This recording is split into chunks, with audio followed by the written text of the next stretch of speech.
Break के बाद एक बार फिर स्वागत है आपका। दंतेवाड़ा से बड़ी खबर एक बार फिर आपको बता दें, अरणपुर में नक्सली हमला हुआ है। बड़ी खबर आपको बता रहे हैं दंतेवाड़ा से। दंतेवाड़ा में बड़ा नक्सली हमला हुआ है। दंतेवाड़ा के अरणपुर में नक्सली हमला हुआ है।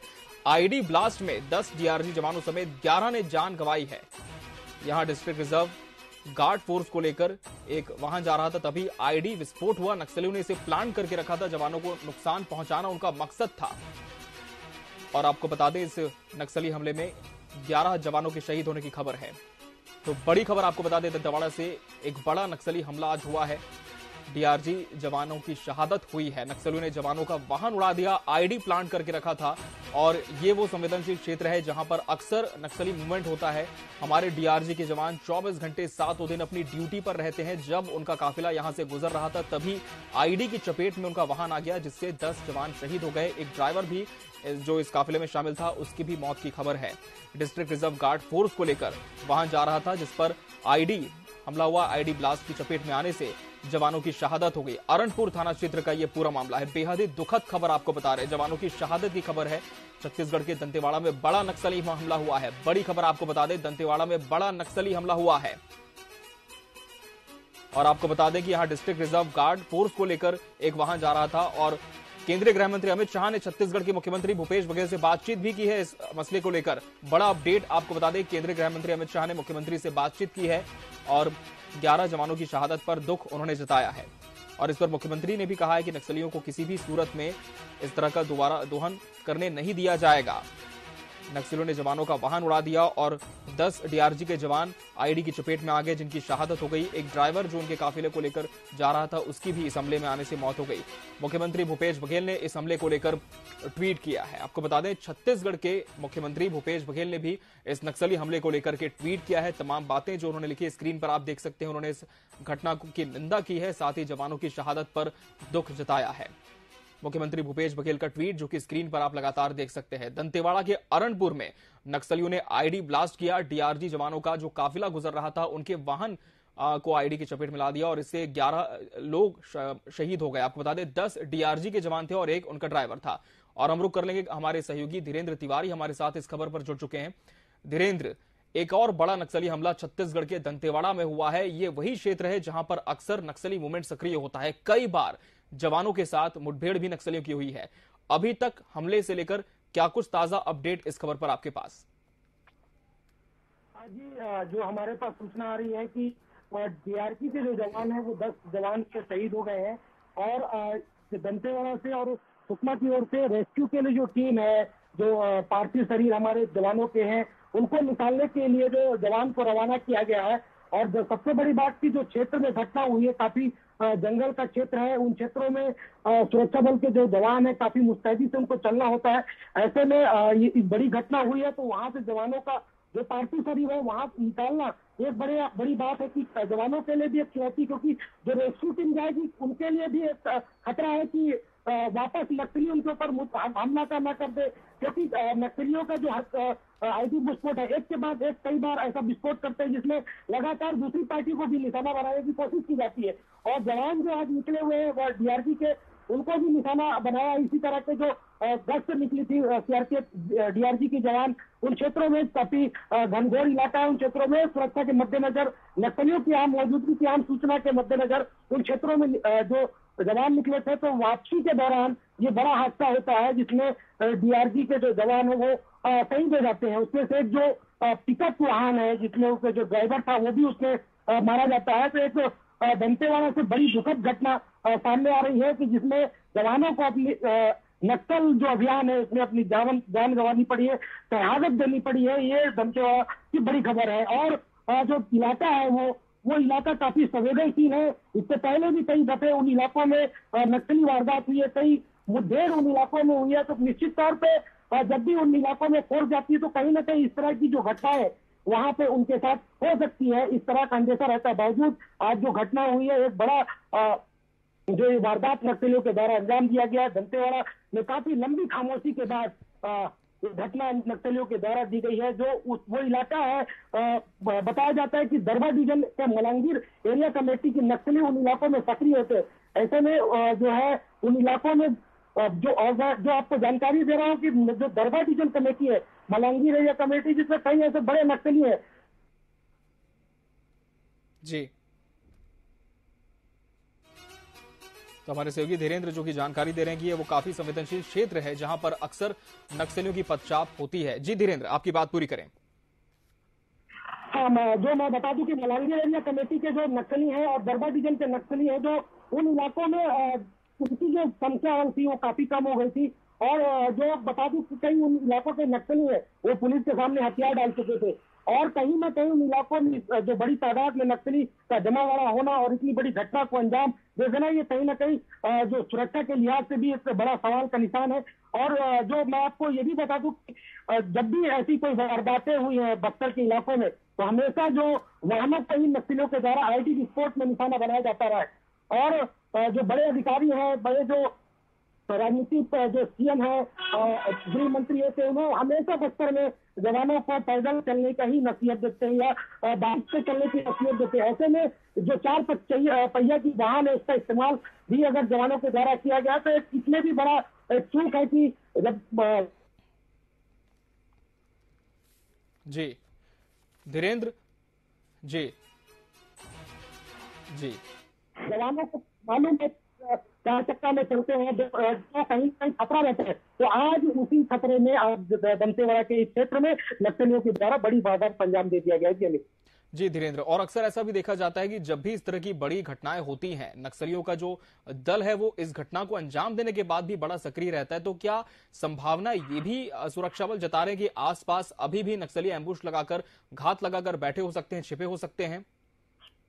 हाँ जी, अभी तो मैं आपको बता दूं, बक्सर में कई ऐसी बार घटनाएं हुई है जब रेस्क्यू टीम जब भी जैसे जब कोई जो जवान का दल है उसको शहादत होती है या उनको ट्रैप कर लिया जाता है, ऐसे में जब रेस्क्यू टीम दूसरी जो जवानों का दल होता है उसके ऊपर भी हमेशा नक्सलियों के द्वारा हमला किया जाता है। और ऐसे में जो आज घटना हुई है तो निश्चित तौर पर उन इलाकों में नक्सलियों की मौजूदगी होगी और जो दूसरी टीम जाएगी उनको भी निशाना बनाया जा सकता है। ऐसे मद्देनजर तो जवानों को भी और भी सतर्क होकर उन इलाकों में जाना होगा। सबसे बड़ी बात यह है कि उन इलाकों में जो जहां पे ब्लास्ट हुआ है उस ब्लास्ट के घटना स्थल पर जवानों के पार्थिव शरीर पड़े हुए हैं, वहां से उनको सुरक्षित वापस लाना उनके पार्थिव शरीर को। और ये बड़ी घटना वहां पे नक्सलियों के द्वारा अंजाम दी जा रही है, तो कहीं ना कहीं जो दूसरी रेस्क्यू टीम है उनको भी जो है खतरा है। जी बिल्कुल धीरेन्द्र, आप बने रहेंगे हमारे साथ। और इस पूरे नक्सली हमले को लेकर बस्तर आईजी सुंदरराज पी ने भी अपना बयान दिया है। क्या कुछ कहा है आईजी ने, आपको भी सुनाते हैं। तो आपको बता दें, इस पूरे नक्सली हमले को लेकर अब जो सुरक्षा बल के शीर्ष अधिकारी हैं वो भी अपनी प्रतिक्रिया देना शुरू कर चुके हैं और हर किसी ने इस पूरे विषय को काफी दुखद बताया है। बस्तर आईजी सुंदरराज पी ने क्या कुछ कहा इस पूरे हमले को लेकर, आपको सुनाते हैं। उपस्थिति के सूचना पर दंतेवाड़ा डीआईजी द्वारा एक अभियान संचालित की गई थी। अभियान के पश्चात तब जिला मुख्यालय दंतेवाड़ा वापस लौटा थे। इस दौरान आरमपुरी एवं समेली के बीच में डीआरजी गाड़ी को आईडी के माध्यम से महोदय द्वारा टारगेट की गई। उस घटना में हमारे एक वाहन आईडी के चपेट में आ गए थे। उसमें 10 डीआरजी जवान एवं एक सिविलियन ड्राइवर, कुल 11 लोग का शहादत होगी। अतिरिक्त इन्फोर्समेंट पार्टी सीआरपीएफ एवं डीआरजी घटनास्थल पहुंच गई है। अभी घटनास्थल से सभी शहीदों के बॉडी को इवैक्यूएशन का कार्रवाई की जा रही है। स्पॉट में सीनियर ऑफिसर्स का भी अभी पहुंच गए हैं। अभी लगातार सर्चिंग अभियान जारी है और घटनास्थल की जो निरीक्षण के पश्चात और संपूर्ण विवरण प्राप्त हो सकता है। तो बस्तर आईजी सुंदरराज पी को आप सुन रहे थे। उनका कहना है कि घटना बेहद दुखद है। 11 लोगों की शहादत इसमें हो गई है। 10 जवान थे, एक ड्राइवर था जो उनके काफिले को लेकर के जा रहा था। बस्तर आईजी ने एक और बड़ी जानकारी दी कि घटनास्थल पर जो सुरक्षा बलों के शीर्ष अधिकारी हैं वो भी पहुंच चुके हैं और जवानों के शवों का रेस्क्यू किया जा रहा है। घटनास्थल से उनके शवों को बाहर निकाला जा रहा है ताकि विधिवत अब आगे उनका अंतिम संस्कार किया जा सके। मुख्यमंत्री भूपेश बघेल ने भी शहीद जवानों को श्रद्धांजलि दी है। मुख्यमंत्री ने ट्वीट कर इस घटना पर शोक जताया है, दुख जाहिर किया है। ये मुख्यमंत्री भूपेश बघेल का ट्वीट जो उन्होंने इस घटना के बाद किया। मुख्यमंत्री ने इस घटना को काफी दुखद बताया है। मुख्यमंत्री ने लिखा कि नक्सल विरोधी अभियान के लिए दंतेवाड़ा पहुंचे डीआरजी बल पर आईडी विस्फोट की खबर काफी दुखद है। इसमें हमारे 10 डीआरजी जवान और एक चालक के शहीद होने का समाचार बेहद दुखद है। मुख्यमंत्री ने प्रदेशवासियों के साथ सभी शहीद जवानों को अपनी श्रद्धांजलि अर्पित की है। मुख्यमंत्री ने यह भी लिखा है कि उनके परिवारों के साथ इस दुख की घड़ी में हम सब साझेदार हैं।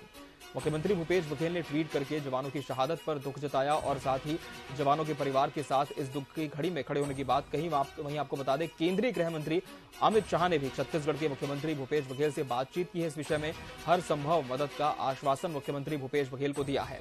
लेकिन बेहद दुखद घटना, बेहद निंदनीय घटना जो कि छत्तीसगढ़ में हुई है, दंतेवाड़ा में हुई है।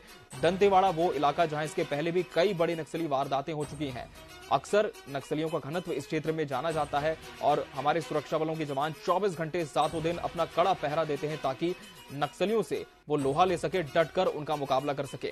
हमारे सहयोगी धीरेन्द्र तिवारी हमारे साथ लगातार बने हुए हैं। धीरेन्द्र, बस्तर आईजी सुंदरराज पी का बयान भी इस पर सामने आ गया है। उन्होंने अपनी प्रतिक्रिया देते हुए जहां इस घटना को दुखद बताया, वहीं ये भी एक बड़ी जानकारी उन्होंने दी है कि घटना स्थल पर जो सुरक्षा बलों के शीर्ष अधिकारी हैं वो भी पहुंच चुके हैं और जवानों के शवों का रेस्क्यू भी शुरू हो चुका है। धीरेन्द्र।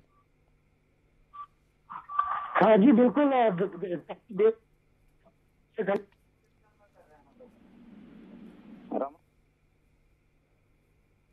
जी, आपको ये भी बता दूं कि उन इलाकों में जो जिला का नजदीकी जो थाना है वहाँ पे जगरगुंडा पड़ता है, और आपको बता दूं कि जगरगुंडा से लगभग 15 किलोमीटर की दूर की घटना है। उसके अलावा दंतेवाड़ा जिला मुख्यालय से लगभग ये 50 किलोमीटर दूर की घटना है। अरनपुर थाना क्षेत्र का ये घटना है। तो निश्चित रूप से दंतेवाड़ा के एसपी और जो यहाँ पे डीआईजी है, सीआरपीएफ के उच्चाधिकारी हैं, वो घटनास्थल पे निकले हैं। और सबसे बड़ी बात है कि जो जगरगुंडा इलाका है, ये जगरगुंडा के क्षेत्र का इलाका है। तो इस निश्चित रूप से उन क्षेत्रों में बड़े नक्सली वहां पे मौजूद रहते हैं और हमेशा फिराक में रहते हैं कि किस तरह इतनी बड़ी घटना को अंजाम दिया जाए। ऐसे में, और आपको ये भी जानकारी मैं दे दूं कि अभी जो नक्सलियों का टीसी-ओसी का महीना चल रहा है, तो हमेशा देखने को मिलता है कि जो मार्च, अप्रैल और मई का जो महीना होता है, इस महीने में नक्सलियों के द्वारा बस्तर में कई बड़ी वारदातों का अंजाम दिया गया है। ऐसे में दंतेवाड़ा में इस बड़ी घटना को अंजाम आज दिया गया नक्सलियों के द्वारा, तो जिसमें हमारे 10 जो डीआरजी के जवान शहीद हो गए हैं।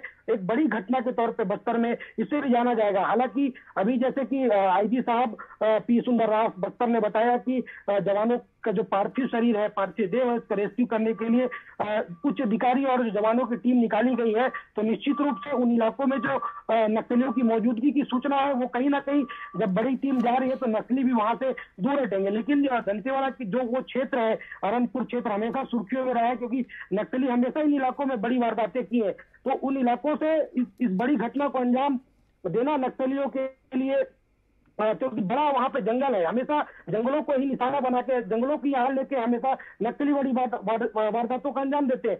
ऐसे में सुरक्षा बलों को भी अब सतर्क होकर चलना होता है। लेकिन कहीं ना कहीं एक आज छोटी सी चूक की वजह से आज 10 जवान जो है शहीद हो गए हैं। जी अमित। बिल्कुल बिल्कुल, और ये कहीं ना कहीं एक चूक की भी बात है, एक इंटेलिजेंस फेलियर की भी बात इसमें कही जा रही है। हम आपका फिर से रुख करेंगे धीरेन्द्र। फिलहाल हम रुख कर लेंगे हमारे न्यूज एडिटर मोहन तिवारी का, जो हमारे साथ जुड़ चुके हैं। मोहन, निश्चित तौर पर बेहद दुखद, बेहद निंदनीय और बहुत बड़ी घटना छत्तीसगढ़ में आज हो गई है। लेकिन इस पूरी घटना को लेकर जिस तरह से हम देख रहे हैं कि मुख्यमंत्री ने अपनी प्रतिक्रिया दी है, केंद्रीय गृह मंत्री अमित शाह ने मुख्यमंत्री से बातचीत की है, क्या अब लगता है कि इस पर और भी ज्यादा गंभीर होने की आवश्यकता है, वो भी तब जब लगातार नक्सलियों के खिलाफ अभियान चलाए जा रहे हैं, सुरक्षा बलों की संख्या में इजाफा किया जा रहा है और इस तरह की घटनाएं हो रही हैं? बिल्कुल, देखिए, ऐसी घटनाएं जब छत्तीसगढ़ में होती है तो इस बात को लेकर हमेशा चर्चा होती है कि कहीं कोई ऐसी चूक ना रहे या एक वारदात के बाद दूसरी वारदात के लिए हम सजग रहें कि इस तरीके की घटनाओं की पुनरावृत्ति ना हो। लेकिन इन सब के बावजूद लगातार बदस्तूर इस तरीके की घटनाएं हमें देखने को मिलती है और हमें अपने जवानों को खोना पड़ता है। और यही जो है वो छत्तीसगढ़ के लिए एक बड़ी चिंता का विषय बना हुआ है कई सालों से। हालांकि इस सरकार में ऐसी घटनाएं बहुत कम हुई हैं जिसमें ज्यादा जवानों को हमें खोना पड़ा है। इक्का दुक्का नक्सली घटनाएं तो होती रही हैं, लेकिन एक साथ या 10 जवानों का चला जाना ये बताता है कि एक बार फिर से नक्सली जो है वो अपने पैर पसारना चाह रहे हैं। वो एक तरीके से अपने आप को सिकोड़ कर अब तक रखे हुए थे खास इलाके में, लेकिन अब उनकी आमद जो है वो बढ़ रही है और इसीलिए एक बार फिर से टकराव जैसी स्थितियां बन रही है, जहां पर जवान आगे बढ़ रहे हैं। बचेली के आगे का ये इलाका है दंतेवाड़ा क्षेत्र में, जब बचेली तक है आमतौर पर माना जाता है कि फोर्स और वहां पे कैंप है, लेकिन उसके आगे नक्सलियों की आमद हमेशा सुनने को मिलती थी। लेकिन इस बार जिस तीव्रता का, जिस बड़ी विस्फोटक सामग्री का इस्तेमाल करके नक्सलियों ने इस घटना को अंजाम दिया है, उससे पता चलता है कि काफी दिन तक उस पूरे क्षेत्र में नक्सली सक्रिय रहे होंगे, वहां पर जवानों की आवाजाही कम रही होगी, तब इतनी बड़ी संख्या में वो विस्फोटक सामग्री को वहां पर डिप्लॉय करने में कामयाब हुए होंगे। और वो इस मौके की तलाश में थे कि जवान अगर वहां से गुजरेंगे तो वो बड़ी वारदात को अंजाम देंगे। वही कुछ हुआ है। हालांकि प्राथमिक जानकारियां आनी काफी बाकी है, क्योंकि उस इलाके में सर्चिंग के पहले जवानों के चलने का एक फॉर्मेशन तय है, ताकि एक साथ जवान ना चले। एक साथ अगर गाड़ियों में जवान नहीं जाएंगे तो इस तरीके के विस्फोट से कोई बड़ा नुकसान नहीं होता।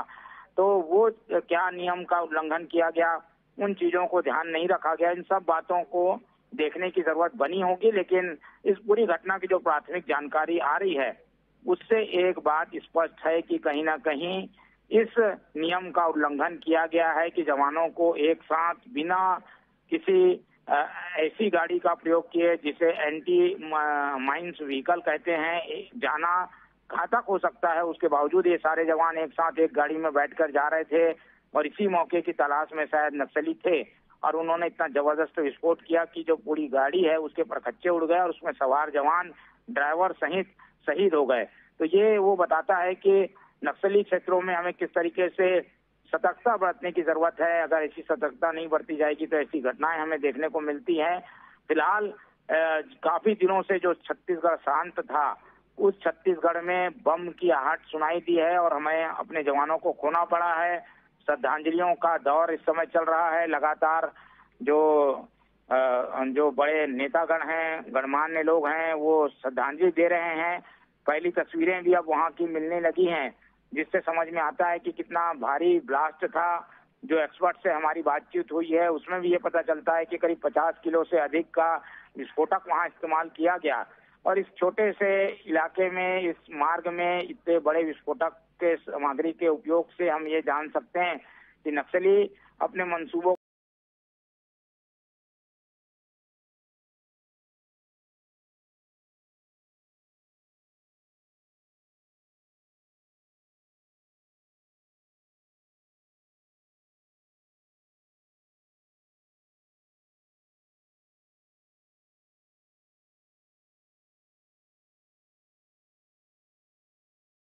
को लेकर कितने हैं कि इस वक्त की ओर से नारायण चंदेल, धर्मलाल कौशिक, रमन सिंह और बृजमोहन अग्रवाल की प्रतिक्रियाएं सामने आ चुकी हैं। और सरकार की ओर से अगर हम बात करें तो मुख्यमंत्री भूपेश बघेल की प्रतिक्रिया सामने है और लगातार गृह मंत्री भी इस बारे में प्रतिक्रिया दे रहे हैं। घटना को लेकर पहले ही आईजी पी सुंदर ने अपनी ओर से स्पष्टीकरण और ये बता दिया था कि घटना की पुष्टि हो चुकी है। अब पता ये भी चल रहा है कि वहां पर जवान पहुंच चुके हैं और वो इस बात की तस्दीक करेंगे कि वो मार्ग में और कहीं कोई विस्फोटक तो नहीं लगा के रखा गया है। और जवानों के शव को आमतौर पर वहां से हटाकर मुख्यालय लाया जाता है, तो शायद सबसे पहले जगदलपुर में लाकर उन जवानों को रखा जाएगा और उसके बाद यहाँ पर 4वीं वाहिनी का जो बटालियन कार्यालय है वहां पर भी जवानों को लाया जा सकता है। घटना की गंभीरता कितनी है इस बात को इससे भी समझा जा सकता है कि गृह मंत्री ने त्वरित प्रतिक्रिया दी है। केंद्रीय गृह मंत्री अमित शाह का फोन डॉक्टर मुख्यमंत्री भूपेश बघेल को आया है और उन्होंने इन सारी घटनाओं की न केवल जानकारी ली है बल्कि इस बात का भी भरोसा दिलाया है कि अगर कोई संभव मदद की जरूरत है तो वो भी मुहैया कराया जाएगा। तो सरकार अपनी ओर से जहां सजग है वहीं केंद्र की स्तर पर भी जो कार्रवाइयां हैं वो तेज चल रही है और जो है वो देखने में ये भी आ रहा है कि वहां पर फोर्स को भेजकर आसपास के इलाके में सर्चिंग बढ़ाने के भी निर्देश दिए गए हैं। तो लगातार निर्देश देने के बावजूद जो कुछ चूक रह जाती है उससे इस तरीके की घटनाएं सामने आती हैं। फिलहाल और अपडेट के लिए और जानकारियों के लिए हम लगातार जो यहाँ का पुलिस मुख्यालय है उससे संपर्क में है। हालांकि जो बटालियन के जवान हैं, सीआरपीएफ के जवान हैं, उनसे और अधिकृत जानकारियां मिल पाएंगी और सीआरपीएफ की ओर से अभी अधिकृत रूप से कारणों को लेकर कोई जानकारी साझा नहीं की गई है। जी मोहन, आप जुड़े रहेंगे मेरे साथ। और इस पर आगे भी आपसे अपडेट हम लेते रहेंगे कि राजधानी रायपुर में इस पूरे हमले को लेकर किस तरह की प्रतिक्रियाएं राजनेताओं की आ रही है। और इस बीच आपको बता दें कि नक्सली हमला जहां पर हुआ है उस घटना स्थल पर जो बड़े सुरक्षा बलों के अधिकारी हैं वो पहुंच चुके हैं। आपको बता दें सुरक्षा बलों के बड़े अधिकारी पहुंच चुके हैं और अब जवानों के शवों का रेस्क्यू किया जाएगा, उन्हें उस घटना स्थल से दूसरी जगह पर शिफ्ट किया जाएगा। लेकिन अभी भी जो संवेदनशीलता है वो बनी हुई है, क्योंकि अक्सर ऐसा देखा गया है और थोड़ी देर पहले हम इसका जिक्र भी कर रहे थे कि जब भी इस तरह की बड़ी वारदात होती है किसी जगह पर, नक्सली उस घटना स्थल से कुछ ही दूरी पर होते हैं और यह बहुत मुमकिन भी होता है कि जब दूसरी टोली उस जगह पर पहुंचेगी तो नक्सली अपने नापाक मंसूबों को फिर से अंजाम देने की फिराक में रहें।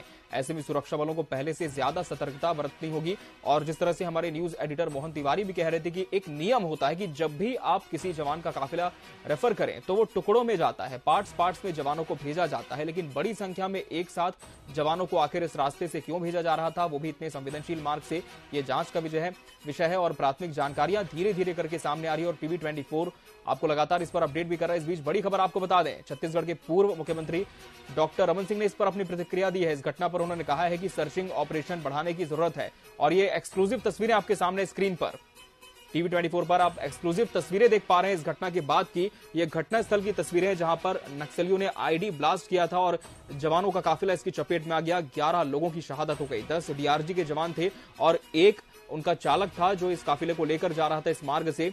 और अरनपुर थाना क्षेत्र मार्ग में नक्सलियों ने आईडी प्लांट किया हुआ था और जवानों का काफिला इस आईडी की चपेट में आ गया। बताया जा रहा है कि 50 किलो आईडी का इस्तेमाल इस हमले को अंजाम देने में किया गया था।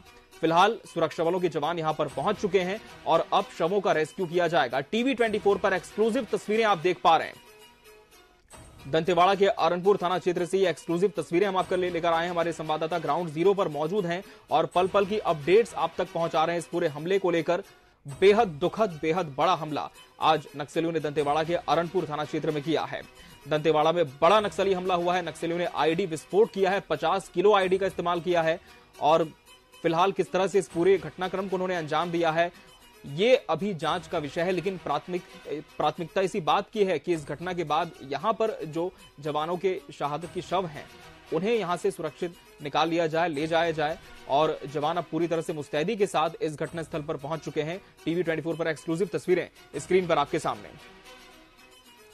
तो बेहद बड़ी घटना जो नक्सलियों ने आज छत्तीसगढ़ के दंतेवाड़ा में अंजाम दी और यह वही क्षेत्र है जिस तरह से हम आपको बार बार बता रहे हैं कि नक्सलियों का मूवमेंट यहां पर बना होता है। सुरक्षा बलों के जवान कड़े पहरे के साथ रहते हैं और जो काफिला यहां से गुजर रहा था उसके बारे में एक और जानकारी आपको यह भी दे दें कि नक्सल विरोधी अभियान में ये सभी जवान सम्मिलित थे। इन्हें कोलैब किया गया था। नक्सल विरोधी ऑपरेशंस जो यहां पर चलाए जाते हैं, सर्च ऑपरेशंस जो यहां पर अंजाम दिए जाते हैं नक्सलियों के खिलाफ, उनमें इन जवानों की ड्यूटी लगी थी। नक्सलियों की एक बौखलाहट ही थी कि किस तरह से हमारे कुनबे को कम करने का काम किया जा रहा है और एक डर भी उनमें था कि यदि जवानों का सर्च ऑपरेशन बढ़ेगा तो वो अपने नापाक मंसूबों का अंजाम नहीं दे पाएंगे।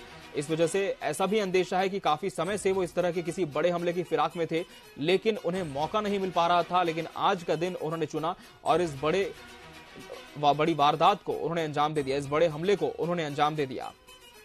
और आपको बता दें कि डीआरजी के 10 जवान इसमें शहीद हुए। एक चालक जो उन्हें लेकर के जा रहा था इस काफिले में, उसकी भी मौत की खबर है। कुल 11 लोगों की शहादत इस हमले में हुई है और इस घटना के बाद सुरक्षा बलों के जवान बड़ी संख्या में वहां पर पहुंचे हैं। शीर्ष अधिकारी भी पहुंच चुके हैं और घटनास्थल का जायजा वो ले रहे हैं, निरीक्षण कर रहे हैं और जवानों के शवों को वहां से अब बाहर निकाला जाएगा। बेहद दुखद है उनके परिवार के लिए भी और मुख्यमंत्री भूपेश बघेल ने अपने ट्वीट में भी कहा है कि जिन जवानों की शहादत हुई है ये उनके लिए बेहद दुखद है और सरकार इन शहीद जवानों के परिवार के साथ है। मुख्यमंत्री ने इस घटना पर दुख जताया है। छत्तीसगढ़ के पूर्व मुख्यमंत्री डॉक्टर रमन सिंह ने भी कहा है कि सर्च ऑपरेशंस और ज्यादा बढ़ाने की जरूरत है। लगातार इस तरह के दावे भी किए जाते हैं कि अब जब से सर्च ऑपरेशंस बढ़े हैं, जवानों की तैनातियां ज्यादा हो रही हैं इस तरह के संवेदनशील क्षेत्रों में, तब घटनाएं कम हुई हैं। लेकिन अभी तक इस पर अंकुश लगता हुआ नहीं दिख रहा है। पूरी तरह से घटनाएं थम जाएं ऐसा नहीं होता। गाहे बगाहे नक्सली हर साल किसी बड़ी वारदात को अंजाम देकर अपना परचम लहराने की कोशिश करते हैं और नक्सलियों की बौखलाहट का एक बड़ा कारण यह भी है कि जिस तरह से लोन वर्राटू अभियान की सफलता बस्तर में मिल रही है उससे भी नक्सली काफी बौखलाए हुए। हमारे सहयोगी धीरेन्द्र तिवारी हमारे साथ जुड़े हुए हैं। धीरेन्द्र, हम एक्सक्लूसिव तस्वीरें देख पा रहे हैं टीवी 24 स्क्रीन पर, दर्शकों को हम दिखा भी रहे हैं कि घटनास्थल के बाद ग्राउंड जीरो पर अब सुरक्षा बलों के जवान पहुंचे हैं, शीर्ष अधिकारी पहुंच चुके हैं। क्या जवानों के शवों का रेस्क्यू अब शुरू हो चुका है? क्या और ज्यादा जानकारी इस पर? बता दें जो घटना स्थल है उसमें आप तस्वीरों में देख सकते हैं कि किस तरह हादसा वाली घटना हुई है, किस तरह का यह विस्फोट किया गया है। क्योंकि पूरा जो लगभग 7 मीटर की रोड है, 7 मीटर की रोड पूरी तरह से गड्ढे में तब्दील हो गई है। तो कितना बड़ा एक्सप्लोजिव वहाँ पे इस्तेमाल किया गया होगा, इस आप गड्ढे को देख के अंदाजा लगा सकते हैं। और बता दूं कि इस घटना को लगभग 1.5 से 2 घंटा हो गया है। इसके बीच में वहाँ पे जो जिले के मुख्याधिकारी है वो भी पहुंच चुके हैं, जवानों की रेस्क्यू टीम भी पहुंच चुकी है। और जो वहाँ पे शहीद जवान उनके पार्थिव शरीर को रेस्क्यू किया जा रहा है, जो नजदीकी थाना अरनपुर है वहाँ पे उनको ले जाने की तैयारी की जा रही है। वहाँ से उनको जो चौपर के माध्यम से या तो सड़क मार्ग से जिला मुख्यालय लाया जाएगा। तो कहीं ना कहीं जो ये घटना हुई है उसको लेके भी बड़ा जो एक सवाल था कि नक्सल जो है दंतेवाड़ा जिले में सिमटते जा रहा है। जो जैसे बड़े अधिकारियों और हमेशा जो सत्ताधारी पार्टी है उसके द्वारा कहा जाता है कि नक्सलियों के द्वारा हम जो दंतेवाड़ा जिले में नक्सलवाद को कम कर रहे हैं, लेकिन आज की जो घटना है वो कहीं न कहीं बातों को भी देखने पे मजबूर कर देता है कि क्या वाकई में नक्सलवाद दंतेवाड़ा जिले में कम हुआ है। अगर नक्सलवाद कम हुआ है तो क्या इतना इस तरह की घटना हो पाती है। तो निश्चित रूप से एक बार फिर से नक्सल जो उन्मूलन अभियान है उसको तेज करने की आवश्यकता है। और कहीं ना कहीं जो बातें की जाती है उसको बातों पे नहीं और जमीन पे उसको दिखाना चाहिए कि किस तरह का नक्सलवाद कम किया है। क्योंकि इस तरह की घटनाएं अगर हो रही है तो निश्चित रूप से नक्सली जो मौजूद है उन इलाकों में और नक्सली अपनी जो नापाक मंसूबे उनको लगातार अंजाम दे रहे हैं। जी सही बात है धीरेन्द्र, क्योंकि लगातार दावे तो यही किए जाते हैं कि अब जो नक्सलवाद है उसका खात्मा छत्तीसगढ़ से हो रहा है, लेकिन इस तरह से कैसे खात्मा होगा ये बड़ा सवाल है। गृह मंत्रालय पर भी सवाल है, इंटेलिजेंस फेलियर पर भी सवाल है, सवाल कई हैं। लेकिन फिलहाल प्राथमिकता यह है कि वहां का जो हालात हैं वो फिलहाल सामान्य हो जाए, क्योंकि ये ऐसा क्षेत्र भी माना जाता है जिससे आसपास कुछ ग्रामीण इलाके लगे हुए हैं। काफी सुगबुगाहट नक्सलियों की यहां पर होती है, ग्रामीण भी इनकी दहशत के साए में जीने को मजबूर होते हैं। और जिस तरह से थोड़ी देर पहले आप हमें जानकारी भी दे रहे थे कि मार्च अप्रैल के बाद ये जो महीने होते हैं इसमें नक्सली अपनी सक्रियता को और ज्यादा इस क्षेत्र में बढ़ाते हैं। लेकिन नक्सलियों का संगठन इतना ज्यादा यहां पर सक्रिय था और धीरेन्द्र जो डीआरजी के जवानों का काफिला नक्सलियों ने आईडी से उड़ाया है वो जवान थे जो कि नक्सल विरोधी ऑपरेशंस में ही इनके खिलाफ मुहिम छेड़ते हुए लगे थे। तो क्या इसे एक नक्सलियों की बौखलाहट माना जाए कि उनका कुनबा कम हो जाएगा, उनका परचम नहीं लहरा पाएगा इस क्षेत्र में जब जब सर्च ऑपरेशंस बढ़ेंगे, जब जब यहां पर कैंपिंग होगी और इसी वजह से उन्होंने इस पूरी वारदात को अंजाम दिया? या फिर यह भी हो सकता है कि इस वारदात के साथ कुछ और बड़ा संदेश देने की कोशिश नक्सली कर रहे हैं? धीरेन्द्र, चलिए धीरेन्द्र से हम फिर से संपर्क करेंगे, लेकिन सवाल कई बने हुए हैं कि आखिर जब इतना बड़ा नक्सली हमला हुआ है इसके पहले नक्सलियों ने प्लानिंग की होगी। और जिस तरह से हम थोड़ी देर पहले चर्चा भी जिस तरह से हम कर रहे थे कि 50 किलो आईडी को यहां पर शिफ्ट करने के लिए नक्सलियों ने कोई एक दिन का समय नहीं चुना होगा, काफी दिनों से यहां पर उनका प्रयास होगा कि हम इस जगह पर इसकी प्लांटिंग करें, तो फिर इसकी सूचना किस तरह से नहीं मिल पाई, ये कई सवाल है। लेकिन फिलहाल संवेदनशीलता अभी इसी बात पर बनी हुई है कि ये जो जवानों की शहादत हुई है वो जाया ना जाए, क्योंकि हमारे जवान जो कि लगातार ग्रामीणों की सुरक्षा के लिए और छत्तीसगढ़ को नक्सल मुक्त करने की दिशा में अपनी ड्यूटी निभाते हैं, अपना घर परिवार छोड़कर यहां पर अपनी ड्यूटी करते हैं, कैंपिंग करते हैं, रात दिन उनके सर्च ऑपरेशंस जारी रहते हैं, उनकी शहादत होना बहुत ही दुखद है। क्योंकि इसी पूरे अभियान को लेकर ही उनकी ड्यूटी यहां पर थी और नक्सल विरोधी अभियान का ये पूरा बल था जो यहां से मूव कर रहा था। इसी दौरान वो आईडी की चपेट में आ गया। 50 किलो का आईडी नक्सलियों ने इस जगह पर पहले से प्लांट करके रखा था और इसके पहले भी हमने आपको कई खबरें ऐसी दिखाई है जब दंतेवाड़ा, बीजापुर, भानुप्रतापपुर इस तरह के जो क्षेत्र होते हैं वहां पर जब सर्च ऑपरेशन चलाए जाते हैं, जवानों को समय रहते आईडी मिल जाता है, उसे डिफ्यूज कर दिया जाता है। लेकिन इस बार भनक नहीं लग पाई कि इतना बड़ा कुछ मकसद नक्सलियों का है जवानों को नुकसान पहुंचाने का। और हम लगातार टीवी 24 पर एक्सक्लूसिव तस्वीरें आपको दिखा रहे हैं। इस पूरे हमले के बाद की तस्वीरें हैं कि सुरक्षा बलों के जवान यहां पर पहुंच चुके हैं और काफी मूवमेंट यहां पर नजर आ रहा है। लेकिन अभी भी चुनौती इस बात की है कि क्या इसके आसपास के क्षेत्र में भी नक्सली घात लगाकर छिपे हो सकते हैं, एम्बुश लगाकर बैठे हो सकते हैं, क्योंकि उनकी बौखलाहट अभी थमी नहीं है। और अब ये तो तय ही माना जा रहा है कि इतने बड़े हमले के बाद इस जगह पर और भी ज्यादा सतर्कता बरती जाएगी। ऐसे में नक्सलियों का अगला मूव क्या होगा, अगली प्लानिंग क्या होगी, इसे भापना थोड़ा चुनौतीपूर्ण होता है। और यह भी देखा गया है कि कुछ ऐसे नक्सली जो कि संगठन छोड़कर मुख्य धारा में जुड़ते हैं। सरकार की योजनाएं उनके लिए संचालित होती है। लोन वर्राटू अभियान के तहत बस्तर सुरक्षा बलों को बड़ी सफलताएं मिली। हमने भी इस खबर को प्रमुखता से अपने चैनल के माध्यम से उठाया भी है कई बार कि जिस तरह से नक्सली संगठन छोड़कर कुछ ग्रामीण अब मुख्य धारा में जुड़ रहे हैं, इससे भी नक्सलियों में बौखलाहट है। और एक और बड़ा अपडेट आपको दे दें, छत्तीसगढ़ के राज्यपाल ने भी इस पर ट्वीट किया है। कहा है कि नक्सलियों के मंसूबे कामयाब नहीं होने देंगे, नक्सलियों के मंसूबे कामयाब नहीं होने देंगे। छत्तीसगढ़ के राज्यपाल ने यह ट्वीट किया है कि नक्सलियों का यह हमला बेहद दुखद है। दंतेवाड़ा मामले में राज्यपाल का बयान भी सामने आ चुका है। दंतेवाड़ा मामले में राज्यपाल की प्रतिक्रिया सामने आ चुकी है। राज्यपाल ने कहा है कि नक्सलियों की सफाई के लिए केंद्र और राज्य कटिबद्ध है। तो नक्सलियों के सफाई के लिए केंद्र और राज्य कटिबद्ध है, ये प्रतिक्रिया दी है छत्तीसगढ़ के राज्यपाल बिश्वभूषण हरिचंदन जी ने। राज्यपाल बिश्वभूषण हरिचंदन ने प्रतिक्रिया दी है नक्सली हमले के बाद कि दंतेवाड़ा हमला बेहद दुखद है, बेहद निंदनीय है और नक्सलियों के मंसूबे कामयाब नहीं होने देंगे। राज्यपाल ने एक और अहम विषय यहां पर उठाया है कि नक्सलियों का यदि सफाया करना है तो इसके लिए जरूरी है कि केंद्र और राज्य सरकार आपस में एक साथ मिलकर काम करें, तभी ये मुहिम कामयाब हो पाएगी। दंतेवाड़ा मामले में राज्यपाल बिश्वभूषण हरिचंदन की प्रतिक्रिया सामने आ चुकी है। तो तमाम राजनेता और जनप्रतिनिधियों की प्रतिक्रियाएं भी इस पूरे हमले को लेकर सामने आ रही हैं। और आपको बता दें कि राज्यपाल ने कहा है कि नक्सलियों के सफाई के लिए केंद्र और राज्य कटिबद्ध है। और अक्सर देखा भी गया है कि जिस तरह से राज्य सरकारें अपना काम करती हैं, लेकिन कुछ सुरक्षा बलों की फोर्स ऐसी होती है जिसे केंद्र को मुहैया कराना होता है। ऐसे में केंद्र की भी जिम्मेदारी बढ़ जाती है। और इस हमले के तुरंत बाद आपको बता दें केंद्रीय गृह मंत्री अमित शाह ने छत्तीसगढ़ के मुख्यमंत्री भूपेश बघेल से फोन पर बातचीत की और हर संभव मदद का भरोसा भी उन्हें दिलाया है।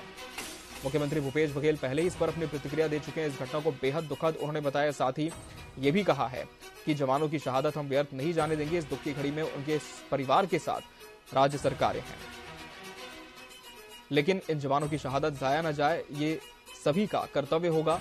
और कहीं ना कहीं नक्सलियों का अगला कदम क्या हो सकता है इस दिशा में, क्योंकि अभी जवानों की शहादत हुई है तो निश्चित ही माना जा रहा है कि इस क्षेत्र में जवानों की सक्रियता और ज्यादा बढ़ेगी और ज्यादा सर्च ऑपरेशन यहां पर चलाए जाएंगे। इस दिशा में भी सुरक्षा बलों को बहुत ज्यादा अलर्ट रहने की जरूरत है, क्योंकि काफी ऐसे संवेदनशील क्षेत्र होते हैं जहां नक्सली होते हैं, लेकिन कुछ क्षेत्र ऐसे होते हैं जो कि बॉर्डर से लगे होते हैं, कुछ गांव इसके परिवेश में आते हैं। वहां पर सुरक्षा बलों को कभी कभी नरमी भी बरतनी पड़ती है और इसका फायदा उठाने की कोशिश कहीं ना कहीं नक्सली करते हैं। तो बड़ा अपडेट आपको दे दें कि घटनास्थल पर फिलहाल सुरक्षा बलों के जवान पहुंच चुके हैं, अपने पदाधिकारियों के साथ पहुंच चुके हैं और ये तस्वीरें सामने आई हैं। और इसके पहले कब कब नक्सली हमले हुए हैं इसका भी पूरा ब्यौरा हम आपको दे रहे हैं स्क्रीन पर। 11 मार्च 2014 को सुकमा जिले के टाकवाड़ा में नक्सली हमला हुआ था। 12 अप्रैल 2014 को छत्तीसगढ़ के बस्तर जिले के दरभा में नक्सली हमला हुआ था। 11 मार्च 2017 को सुकमा के दुर्गम भेजी इलाके में नक्सली हमला हुआ था। 24 अप्रैल 2017 को सुकमा में नक्सलियों ने हमले में केंद्रीय रिजर्व पुलिस बल के जवानों को टारगेट किया था। 21 मार्च 2020 को सुकमा जिले के मिनपा में जवानों ने नक्सली हमले की चपेट में आ गए थे जवान। और 23 मार्च 2021 को भी छत्तीसगढ़ के नारायणपुर जिले में जवानों को टारगेट किया गया। 4 अप्रैल 2021 को छत्तीसगढ़ के बीजापुर और सुकमा जिले के बॉर्डर पर नक्सलियों ने हमला किया था। 6 अप्रैल 2010 को छत्तीसगढ़ के दंतेवाड़ा में नक्सली हमला हुआ था। 25 मई 2013 को झीरम घाटी में कांग्रेस की परिवर्तन यात्रा आपको बता दें ये काफी बड़ा नक्सली हमला छत्तीसगढ़ के इतिहास में माना जाता है। और 2013 को इस नक्सली हमले को अंजाम दिया था संगठन ने और लगभग 10 साल बीत चुके हैं, लेकिन इसके जख्म आज भी ताजा हैं। और ये वो नक्सली हमला था जब प्रदेश में चुनाव होने थे विधानसभा के, लेकिन इस चुनाव के ठीक पहले कांग्रेस बस्तर से अपनी परिवर्तन यात्रा निकाल रही थी क्योंकि उस समय छत्तीसगढ़ में रमन सिंह के नेतृत्व में बीजेपी की सरकार थी। डॉक्टर रमन सिंह सरकार में मुख्यमंत्री थे और कांग्रेस की परिवर्तन यात्रा निकल रही थी जिसमें कांग्रेस के शीर्ष पंक्ति के नेता शामिल थे। नक्सलियों ने घात लगाकर हमला किया कांग्रेस नेताओं के काफिले पर और इसमें कई नेताओं की शहादत हुई थी। लगातार नक्सलियों के हमले जारी हैं, इन पर पूरी तरह से अंकुश अब भी नहीं लग पाया है और अब ये और भी ज्यादा चुनौतीपूर्ण हो जाता है क्योंकि नक्सलियों के खिलाफ अभियान चलाए जा रहे हैं, सर्च ऑपरेशंस लगातार बढ़ाने की बात कहता है गृह मंत्रालय। इंटेलिजेंस फेलियर किस तरह से ऐसा हो गया, आखिर क्यों पता नहीं चल पाया कि नक्सलियों ने इस जगह पर कुछ प्लान किया है आईडी और इसकी चपेट में जवान आ जाते हैं और उनकी शहादत हो जाती है।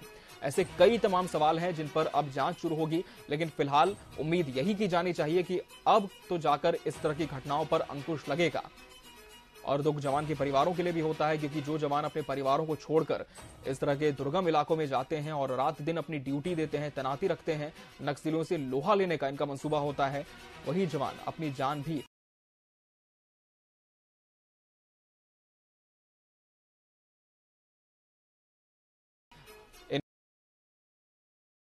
देखकर आप अंदाजा लगा सकते हैं कि 7 मीटर की जो पूरी सड़क है उसके किस तरह से परखच्चे उड़ चुके हैं। एक बड़ा सा गड्ढा इस सड़क में हो गया है, सड़क कट चुकी है मुख्य मार्ग से।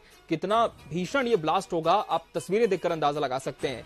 वाहन के परखच्चे उड़ गए, ये सड़क जो पूरी तरह से धरातल पर चली गई है, रसातल पर चली गई है और पूरी जो मुख्य सड़क है वो कट चुकी है। इसी जगह पर नक्सलियों ने 50 किलो का आईडी प्लांट किया था, 50 किलो का आईडी प्लांट किया था। और ये 2 तस्वीरें कैमरे के माध्यम से हम आपको दिखा रहे हैं। कैमरा 1 में आप देख सकते हैं जो जवानों का काफिला गुजर रहा था वो वाहन जो कि इस आईडी की चपेट में आया। वही कैमरा 2 से तस्वीरें आपके सामने हम दिखा रहे हैं जहां पर जो मुख्य मार्ग की सड़क है वो कट गई। और तस्वीरें अपने आप में काफी भयावह है, इससे अंदाजा हो सकता है कि ब्लास्ट के समय का मंजर कितना खतरनाक होगा। 50 किलो के आईडी का इस्तेमाल किया था, यानी कि जवानों की जान ही लेनी है, ये पूरा नक्सली तय करके आए थे। पूरी तरह से तय उन्होंने कर लिया था कि एक बड़ा नुकसान जवानों को पहुंचाना है। और 10 जवानों की शहादत इस हमले में हुई। एक ड्राइवर जो उनके काफिले को लेकर मूव कर रहा था उसकी भी मौत हुई है। और थोड़ी देर पहले जिस तरह से हम चर्चा भी कर रहे थे कि अक्सर जब भी जवानों को इस तरह के दुर्गम इलाकों से मूव करना होता है, शिफ्टिंग इनकी होती है, तब कुछ प्रोटोकॉल्स का पालन किया जाता है। टुकड़े टुकड़े में इनकी जो टोलियां हैं वो रवाना की जाती है, लेकिन बड़ी संख्या में जवानों को आखिर किस तरह से यहां से भेजा जा रहा था, ये भी एक बड़े जांच का विषय। सवाल कई हैं जिस पर अब सुरक्षा बलों के जो अधिकारी हैं वो भी मंत्रणा करेंगे, मंथन करेंगे। और मुख्यमंत्री भूपेश बघेल इस पर कह भी चुके हैं कि नक्सलियों ने जो इस तरह का हमला किया वो बेहद दुखद तो है ही, लेकिन जवानों के परिवार के साथ भी सरकार बनी हुई है। और सीधा हम रुक कर लेंगे छत्तीसगढ़ की राजधानी रायपुर का, जहां हमारे सहयोगी रेवेंद्र राजपूत हमारे साथ जुड़े हैं और पूर्व मंत्री और वर्तमान विधायक बृजमोहन अग्रवाल के बंगले पर वो मौजूद हैं और इस हमले को लेकर बृजमोहन अग्रवाल भी अपनी प्रतिक्रिया देने जा रहे हैं। जी रेवेंद्र, बृजमोहन अग्रवाल जी आपके साथ हैं और उनसे जानने की कोशिश भी जरूर कीजिए कि छत्तीसगढ़ के इतिहास में ऐसे तो बहुत सारे नक्सली हमले हुए हैं, लेकिन आज का जो हमला है इसे कितनी बड़ी क्षति वो मानते हैं।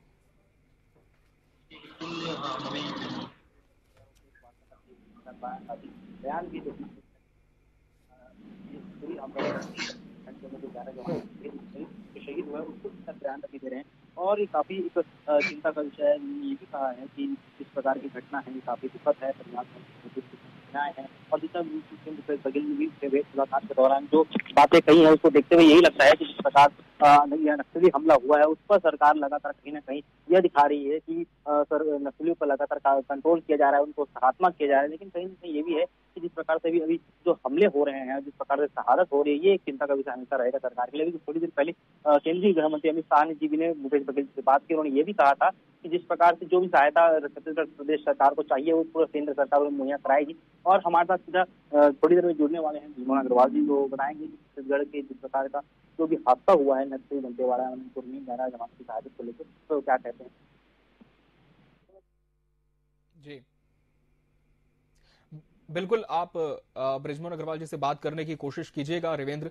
और हम देख भी पा रहे हैं कि जिस तरह से प्रतिक्रियाओं का दौर भी अब शुरू हो चुका है और तमाम जो राजनेता हैं वो भी इस हमले की निंदा कर रहे हैं, इसे बेहद दुखद बता रहे हैं। और हो भी क्यों ना, क्योंकि बहुत बड़ा हमला आज नक्सलियों ने दंतेवाड़ा में किया है। और आपको बता दें इस हादसे में 10 जवान और एक ड्राइवर शहीद हुआ है। डीआरजी जवानों का यह काफिला था जिसे घात लगाकर नक्सली देख रहे थे और जब काफिला उस जगह से गुजरा जहां पर आईडी नक्सलियों ने प्लांट किया था, उसी समय ब्लास्ट हुआ आईडी और वाहन के परखच्चे उड़ गए। और तस्वीरें हमने आपको थोड़ी देर पहले दिखाई भी कि कितना बड़ा एक जो मंजर है वहां पर देखने को मिला, कितनी बड़ी क्षति इस पूरे हमले में हुई है। सबसे बड़ी क्षति हमारी जवानों की हुई। एक बार फिर से हम आपको तस्वीरों के साथ लिए चलते हैं। कैमरा 1 और कैमरा 2 के जरिए आप देख सकते हैं तस्वीरें। पहली तस्वीर कैमरा 1 की, जिसमें जवानों का जो वाहन है वो आपको नजर आएगा। जवानों के वाहन की स्थिति नहीं पहचान पाएंगे आप, इस तरह से उसके परखच्चे उड़े। और कैमरा 2 में वो सड़क जहां से इन जवानों का काफिला गुजर रहा था, सड़क मुख्य मार्ग से पूरी तरह से कट चुकी है, रसातल में समा चुकी है। और बेहद बड़ा नक्सली हमला छत्तीसगढ़ के इतिहास में इसे भी माना जा रहा है।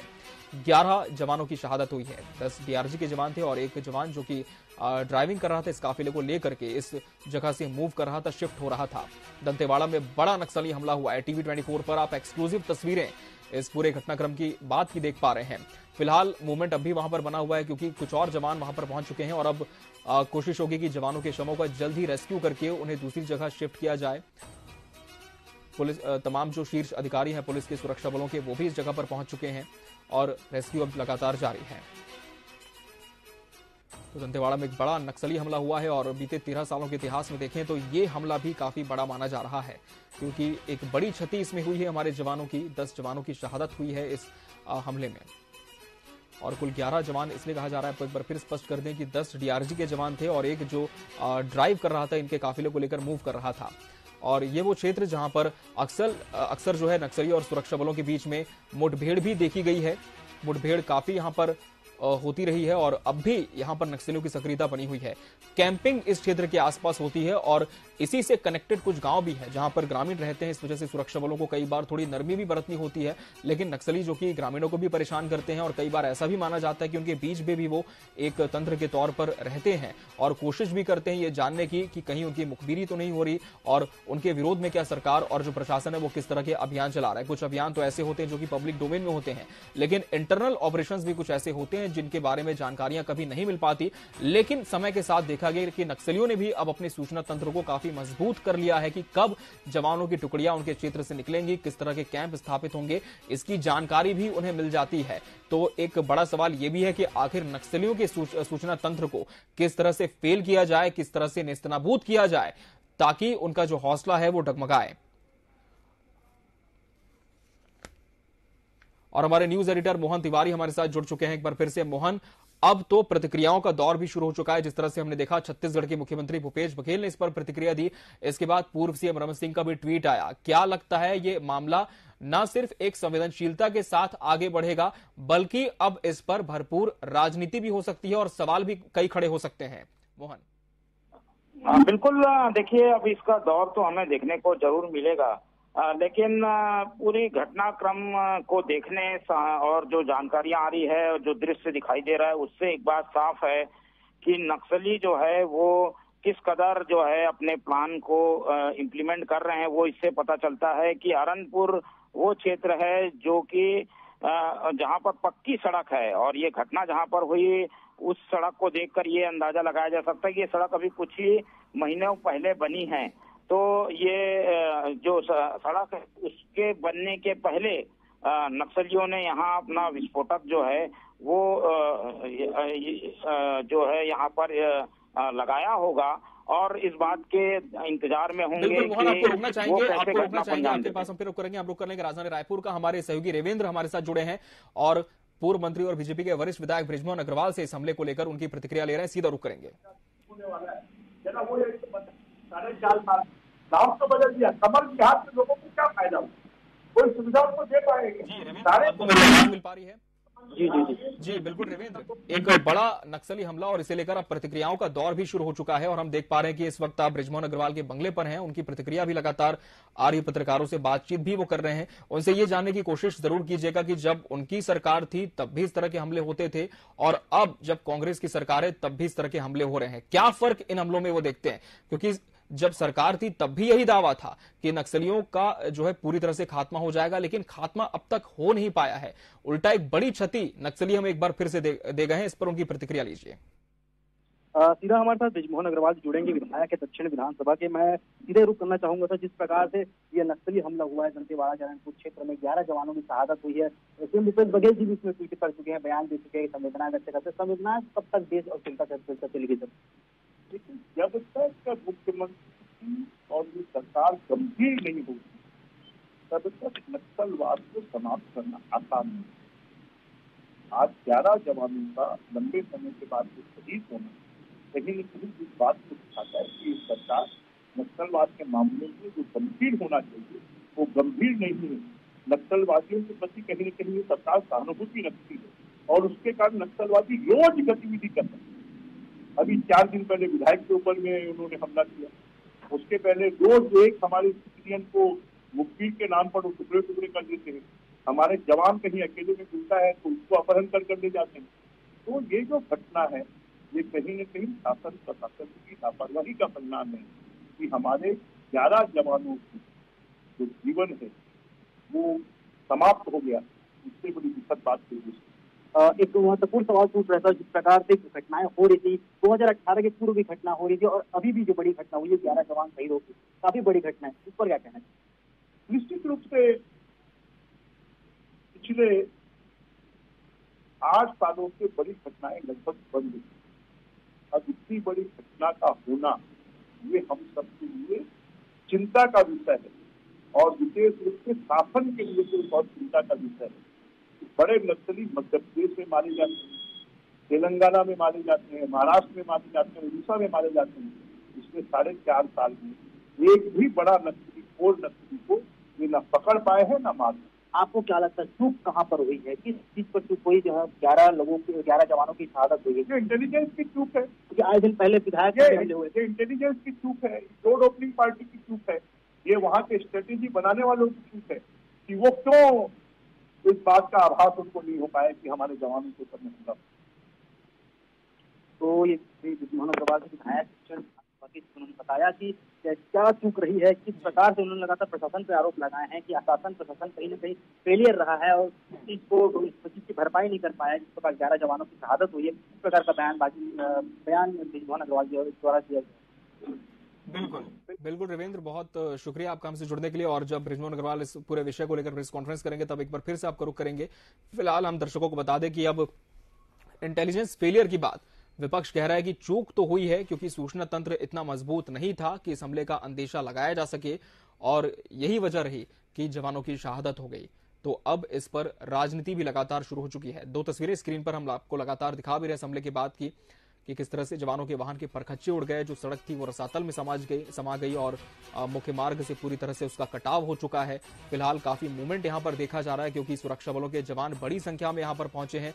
सर्च ऑपरेशंस भी चलाए जाएंगे अब, ताकि नक्सली कहीं छिपे तो नहीं, घात लगाकर उनके गढ़ को नेस्तनाबूद करने की कोशिश की जाएगी। और बस्तर में कुछ क्षेत्र ऐसे हैं जो पक्के तौर पर नक्सलियों का गढ़ माने जाते हैं, जिनमें से दंतेवाड़ा एक बहुत अभेद किला नक्सलियों का माना जाता है। यहाँ चूंकि घनत्व इतना ज्यादा है जंगल का कि नक्सलियों को भागने में काफी आसानी होती है और यहाँ के जो दुर्गम रास्ते हैं वो नक्सलियों के कहीं ना कहीं शिरोमणि के तौर पर साबित होते हैं, क्योंकि इन्हीं के माध्यम से वो अपने नेटवर्क को विस्तार करते हैं। ट्रेनिंग इन्हीं जंगलों में इनकी होती है और इन्हीं जंगलों में अब वो रणनीति तैयार करते हैं कि किस तरह से जो तंत्र है हमारे प्रशासन का उसे ढेर करना है, सुरक्षा बल के जवानों का नुकसान यहां पर करना है। और पिछले 13 सालों के इतिहास में यदि हम ताड़मिटला कांड से लेकर और झीरम कांड से लेकर अब तक की घटनाओं को देखें तो ये भी एक बड़ा घटनाक्रम देखने को मिल रहा है। कुछ दिनों पहले की बात है कि जब बस्तर सांसद दीपक बैज के काफिले पर भी नक्सलियों के हमले की खबर सामने आई थी, लेकिन राहत ये रही थी कि उसमें किसी तरह की जनहानि नहीं हुई थी। लेकिन आज बहुत बड़ी हानि हुई, बहुत बड़ी क्षति हुई, क्योंकि वो जवान जो कि नक्सल विरोधी अभियान में डटे हुए थे, नक्सल विरोधी ऑपरेशंस को अंजाम देने के लिए यहां पर पहुंचे हुए थे, जब उनका काफिला वापस लौट रहा था इसी दौरान वो आईडी की चपेट में आ गए और उनकी शहादत हो गई। 50 किलो का आईडी यहां पर प्लांट करना ये कोई छोटी बात नहीं होती, क्योंकि इसके लिए एक बहुत बड़ी प्लानिंग नक्सलियों ने पहले से की होगी। उन्हें यह मालूम था कि जब नक्सली यहां पर थे अपनी पूरी रणनीति के साथ, वो ये जानते थे कि जवानों का काफिला इस दिन इतने बजे इस जगह से गुजरेगा। तो क्या उनका जो नेटवर्क है अब इतना ज्यादा मजबूत हो चुका है कि इंटेलिजेंस को भी अब वो भेद रहे हैं। इतनी खुफिया जानकारी जो कि किसी के पास नहीं होती है आम लोगों के पास, नक्सलियों के पास किस तरह से ये तंत्र पहुंचा, कितना मजबूत उनका नेटवर्क हो चुका है, ये भी इस खबर के माध्यम से आप समझिए कि जवानों को अब इस पर भी ध्यान देने की जरूरत है कि किस तरह से इनके नेटवर्क को तोड़ा जाए। और शहीद जवानों के नाम भी अब हमारे पास आ गए। हम आपको बताना चाहेंगे कि जिन जवानों की शहादत हुई है उनमें कौन कौन से बड़े नाम शामिल हैं। पूरे जवानों के नाम हम आपको बता दें। प्रधान आरक्षक क्रमांक 74 जोगा सोढ़ी, प्रधान आरक्षक क्रमांक 965 मुनाराम कड़ती, प्रधान आरक्षक क्रमांक 901 संतोष तामो, नव आरक्षक क्रमांक 542 दुलगो मंडावी, नव आरक्षक क्रमांक 289 लखमू मरकाम, नव आरक्षक क्रमांक 580 जोगा कवासी, नव आरक्षक क्रमांक 888 हरिराम मंडावी, गोपनीय सैनिक राजूराम करटम, गोपनीय सैनिक जयराम पोडियाम, गोपनीय सैनिक जगदीश कवासी और वाहन चालक जिनकी शहादत हुई है उनका नाम धनीराम यादव था। तो ये वो 11 नामों की सूची जिनकी शहादत इस नक्सली हमले में हुई है। तो बेहद दुखद, इनके परिवार के लिए अत्यंत दुखद, क्योंकि अपने परिवार को छोड़कर इतने दुर्गम क्षेत्रों में ये जाते थे और अपनी ड्यूटी करते थे। लेकिन इन्होंने भी कभी सोचा नहीं था कि जिस अभियान के लिए वो यहाँ पर आए हैं वही उसी अभियान को अंजाम देते हुए उनकी शहादत हो जाएगी। बेहद दुखद और बहुत बड़ी घटना छत्तीसगढ़ के इतिहास में इस पूरे नक्सली घटनाक्रम को लेकर। तो आपको बता दें कि जवानों की पहचान भी हो चुकी है, जिनके नाम सामने आए हैं, जो कि इस काफिले में शामिल थे। कुल 11 लोग जिनकी शहादत हुई है, 10 डीआरजी के जवान और एक जो उनका चालक था, जो उनके काफिले को लेकर यहां से शिफ्ट हो रहा था। और बताया जा रहा है कि जब अभियान से लौट रहे थे, उसी दौरान नक्सलियों ने घात लगाकर आईडी ब्लास्ट किया और पहले से ही यहां पर इस आईडी को प्लांट किया गया था। लेकिन आईडी को प्लांट करने के पीछे का मकसद यही था कि इतना बड़ा धमाका हो कि एक भी जवान सुरक्षित ना बच पाए। और कहते हुए बहुत दुख भी हो रहा है कि नक्सली अपने इस मंसूबे को अंजाम देने में कामयाब भी हो गए। लेकिन फिलहाल देखना होगा कि इस पूरे हमले का जवाब किस तरह से सुरक्षा बलों के जवान नक्सलियों को देते हैं, क्योंकि अभी भी बहुत मुमकिन है, अंदेशा यही जताया जा रहा है। जो हमारे ग्राउंड जीरो के संवाददाता हैं, उन्होंने भी इस बात को लेकर की जानकारी दी है कि इसके पहले भी जो घटनाक्रम हुए हैं, अक्सर ये देखा जाता है कि नक्सली घटनाक्रम के बाद आसानी से उस जगह को छोड़ते नहीं हैं। वो आसपास अपना मूवमेंट बनाए रखते हैं ताकि जो दूसरी टोली वहां पर आती है उन्हें भी नुकसान पहुंचाया जाए और अपनी दहशत फैलाने की कोशिश नक्सली करते हैं। कभी वो पर्चे छोड़ जाते हैं, कभी मुख्य मार्ग को बंद कर देते हैं। सुरक्षा बलों के ऑपरेशंस में लगातार वो रोड़ा पैदा करते हैं ताकि उनकी जो दहशत है, उनकी जो धमक है इस क्षेत्र में बनी रहे। लेकिन इसी गढ़ को नेस्तनाबूद करने के लिए हमारे सुरक्षा बलों के जवान 24 घंटे 7 दिन कड़ा पहरा देते हैं, सर्च ऑपरेशन चलाते हैं। कई मुठभेड़ें अभी हाल फिलहाल में भी ऐसी हुई जिसमें नक्सलियों के संगठन को एक बड़ा नुकसान झेलना पड़ा है। लोन वर्राटू अभियान, जिसके तहत जो संगठन से जुड़े लोग हैं वो मुख्य धारा में वापसी कर रहे हैं। सरकार उनके लिए काफी प्रयास भी कर रही है, सुरक्षा बल भी जागरूकता अभियान इसके चला रहे हैं। और इससे प्रभावित होकर कई नक्सली ऐसे हैं जिन्होंने संगठन का दामन छोड़कर सुरक्षा बलों का दामन थाम लिया है।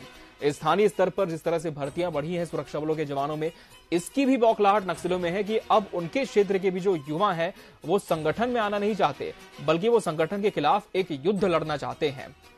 तो ये तमाम विषय ऐसे हैं जो कि नक्सलियों की बौखलाहट का कारण है और नक्सली इस दंश को बिल्कुल झेल नहीं पा रहे, क्योंकि संगठन में जिस तरह से लगातार कमी आती जा रही है और सुरक्षा बल उनके गढ़ को नेस्तनाबूद करते जा रहे हैं, ये उनसे कहीं बर्दाश्त नहीं हो रहा है। ऐसा भी अनुमान लगातार जो विश्लेषक हैं वो भी जताते रहे हैं। लेकिन इन 11 जवानों की शहादत का जवाब कब तक सुरक्षा बल नक्सलियों को देते हैं, ये फिलहाल देखने वाली बात होगी। और अभी ये भी स्पष्ट नहीं है कि किस संगठन ने यह हमला किया था, क्योंकि इनके अलग अलग संगठन होते हैं। अभी तक किसी संगठन ने इसकी जिम्मेदारी नहीं ली, लेकिन बहुत मुमकिन है कि उनकी तरफ से जिस तरह से हर बार होता है कि जब भी वो किसी बड़े घटनाक्रम को अंजाम देते हैं, कोई बड़ी वारदात को अंजाम देते हैं, तब वो बाकायदा एक विज्ञप्ति जारी करते हैं और इस हमले की जिम्मेदारी लेते हैं। इसमें स्पष्ट होता है कि आखिर किस संगठन का ये नापाक काम है। तो अभी फिलहाल प्राथमिक तौर पर ही कुछ जानकारियां सामने आ पाई है, लेकिन जो शहीद जवान हैं उनकी शिनाख्त हो गई है। वो 11 नाम सामने आ चुके हैं जो इस लिस्ट में शामिल थे। और आपको बता दें उन 11 नामों की जो लिस्ट है वो भी हमारे पास है, जिससे थोड़ी देर पहले हमने ब्रेक किया अपने चैनल के माध्यम से। और एक बार फिर से आपको बता दें कौन कौन से जवान जो इस काफिले में सवार थे। डीआरजी के कुल 10 जवान थे और एक उनमें आपको बता दें चालक था। प्रधान आरक्षक क्रमांक 74 जोगा सोढ़ी, प्रधान आरक्षक क्रमांक 965 मुन्नाराम कड़ती, प्रधान आरक्षक क्रमांक 901 संतोष तामो, नव आरक्षक क्रमांक 542 दुलगो मंडावी, नव आरक्षक क्रमांक 289 लखमू मरकाम, नव आरक्षक क्रमांक 580 जोगा कवासी, नव आरक्षक क्रमांक 888 हरिराम मंडावी, गोपनीय सैनिक राजूराम कटम, गोपनीय सैनिक जयराम पोड़ियाम, गोपनीय सैनिक जगदीश कवासी और वाहन चालक धीरेराम यादव, जो कि इनके काफिले को लेकर जा रहे थे। तो कुछ इसमें डीआरजी के मुख्य धारा के जवान थे और कुछ गोपनीय सैनिक थे, यानी कि कुछ ऐसे इंटरनल जवान भी थे जो कि इस सर्च ऑपरेशंस में हिस्सा लेते थे और नक्सल विरोधी गतिविधियों के खिलाफ युद्ध लड़ते थे। तो एक्सक्लूसिव तस्वीरें टीवी 24 पर हम लगातार आपको दिखा रहे हैं इस घटनाक्रम के बाद की किस तरह का मंजर है। तस्वीरें देखकर ही आप अंदाजा लगा सकते हैं कि ब्लास्ट कितना जबरदस्त नक्सलियों ने यहाँ पर किया, कितना जोरदार ये धमाका था। इतना भीषण ये ब्लास्ट था कि सड़क पूरी तरह से रसातल में समा चुकी है, परखच्चे वाहन गिर चुके हैं जो जवानों के काफिले को लेकर गुजर रहा था।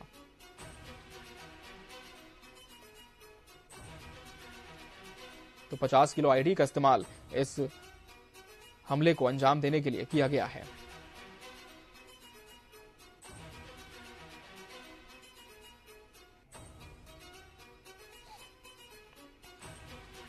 तो 11 जवानों की शहादत इस नक्सली हमले में हो गई है। और दंतेवाड़ा ब्लास्ट पर बीजेपी प्रदेश अध्यक्ष का भी बड़ा बयान सामने आया। उन्होंने कहा कि कांग्रेस शासन में नक्सलियों का आतंक बढ़ा है। तो इस संवेदनशील विषय पर भी अब राजनीति लगातार हो रही है, आरोप प्रत्यारोप का दौर भी शुरू हो चुका है। कांग्रेस जहां तक इस हमले की निंदा कर रही है और बेहद दुखद इसे बता रही है, बीजेपी ने भी इस हमले को दुखद बताया, लेकिन कहीं ना कहीं जिम्मेदारी भी पार्टी ने तय कर दी है और साफ तौर पर कहा जा रहा है विपक्ष की तरफ से कि इंटेलिजेंस फेलियर है और सरकार को इस पर भी ध्यान देने की जरूरत है। बीजेपी प्रदेश अध्यक्ष अरुण साव ने कहा है कि छत्तीसगढ़ की कांग्रेस सरकार जब से प्रदेश में आई है सत्ता में, तब से नक्सलियों का आतंक बढ़ा है। अरुण साव ने शहीद जवानों को श्रद्धांजलि दी है और नक्सलियों का समूल नाश करने की बात की और जवानों को सच्ची श्रद्धांजलि तभी होगी, कहा है, जब नक्सलियों का समूल नाश होगा। हालांकि नक्सलियों के समूल नाश की बातें जो है वो सालों से कही जा रही है, सरकार किसी की भी रही हो, लेकिन नक्सलियों का आतंक वैसा ही था जैसा आज है। तब भी जब पूर्ववर्ती सरकार थी इस तरह के हमले हुए हैं, बड़ी घटनाएं हुई हैं और आज भी स्थिति वैसी ही देखी जा रही है। लेकिन आखिर क्यों, इसके पीछे की वजह क्या है? जब पहले से ज्यादा हमारे सुरक्षा बलों के जवान इस क्षेत्र में सक्रिय हो चुके हैं, सर्च ऑपरेशंस बढ़े हैं, अभियान लगातार चलाए जा रहे हैं और यहां तक कि सुरक्षा बलों के तंत्र की मजबूती की बात है और उन्हें हर तरह से लेस करने की बात है, उस पर भी जब सरकार ध्यान देने का दावा करती है तो फिर इस तरह की घटनाएं क्यों? ये बड़ा सवाल अपने आप में बना हुआ है। क्या सवाल इस पर भी उठ सकता है कि इंटेलिजेंस फेलियर रहा होगा? ये तो सबसे पहला सवाल है। दूसरा सवाल इस पर भी हो सकता है कि आखिर जो एक प्रोटोकॉल है, क्या उसका पालन यहां पर नहीं किया गया जब जवानों का काफिला यहां से रवाना किया जा रहा था? तो सवाल कई हैं, लेकिन धीरे धीरे जो शीर्ष अधिकारी हैं जिनकी जिम्मेदारी है वो इस पर जवाब देंगे, तब तस्वीर और भी ज्यादा साफ होगी, ताकि अगली बार इस तरह की कोई बड़ी घटना ना हो। और अगली बार यदि नक्सली इस तरह की कोई बड़े घटनाक्रम को प्लान करते हैं, किसी बड़े वारदात की वो प्लानिंग में होते हैं, तब उसके पहले ही वो इससे लोहा लेने के लिए तैयार रहें। ये फिलहाल देखने वाली बात होगी। लेकिन दुखद बात यही है कि इस नक्सली हमले में हमने अपने 11 जवानों को खो दिया। वो जवान जो कि हमारी सुरक्षा के लिए उस दुर्गम क्षेत्र में गए थे, हमने उन्हें कहीं ना कहीं खो दिया। ये बेहद दुखद और छत्तीसगढ़ के इतिहास में आज एक बहुत बड़ी नक्सली घटना जिसे नक्सलियों ने अंजाम दिया है। कुल हमारे 11 जवान शहीद हुए हैं और इन जवानों की शहादत पर बीजेपी के प्रदेश अध्यक्ष अरुण साव ने क्या कुछ कहा है, किस तरह की प्रतिक्रिया दी है, आपको सुनाते हैं। अरनपुर में जो नक्सली हमले में 11 नौजवानों के शहीद होने का समाचार मिला है, ये समाचार अत्यंत हृदय विदारक है, दुखद है और इस घटना की जितनी भर्त्सना की जाए, जितनी निंदा की जाए, वो कम है।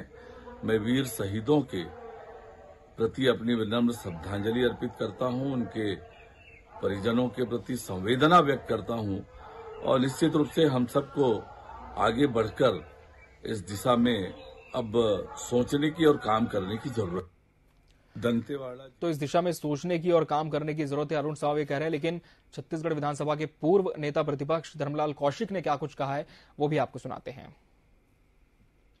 मैं सबसे पहले तो जो जवान हमारे शहीद हुए हैं, मैं उनको श्रद्धांजलि अर्पित करता हूं और शोक संवेदना व्यक्त करता हूं।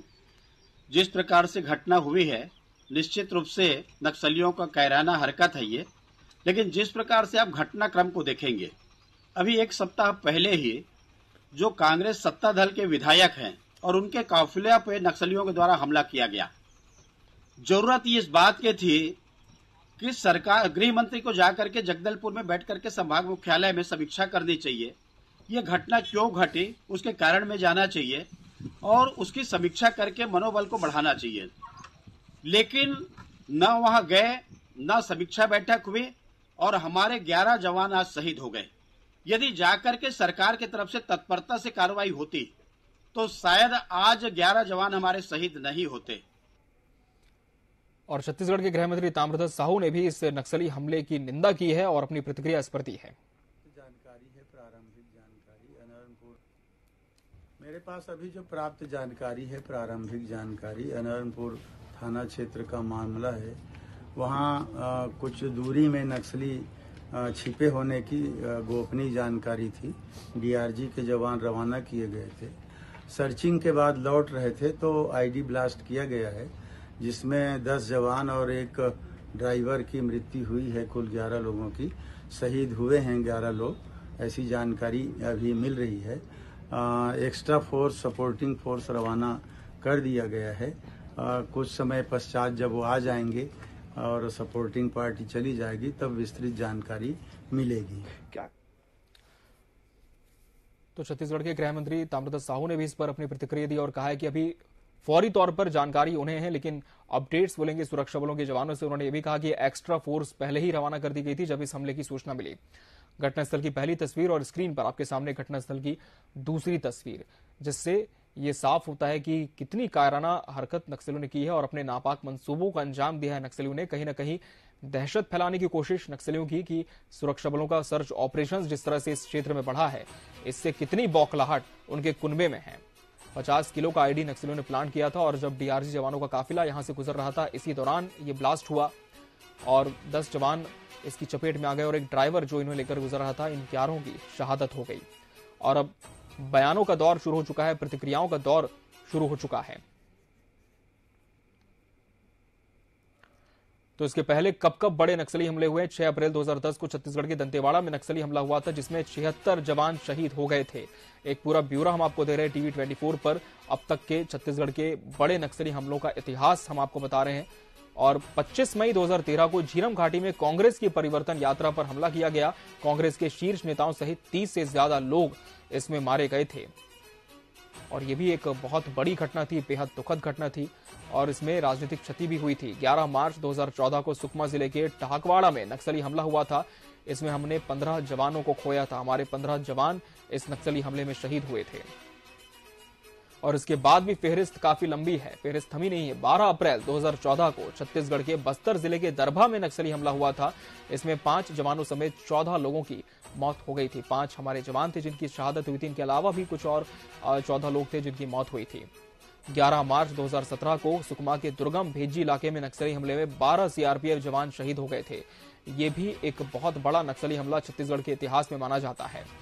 और इसके पहले और कब बड़े नक्सली हमले हुए, इसकी पूरी फेहरिस्त हम आपको बता रहे हैं। 24 अप्रैल 2017 को सुकमा में नक्सलियों ने हमले में केंद्रीय रिजर्व पुलिस बल सीआरपीएफ के 25 जवानों को टारगेट किया और हमारे 25 जवान इस हमले में शहीद हो गए थे।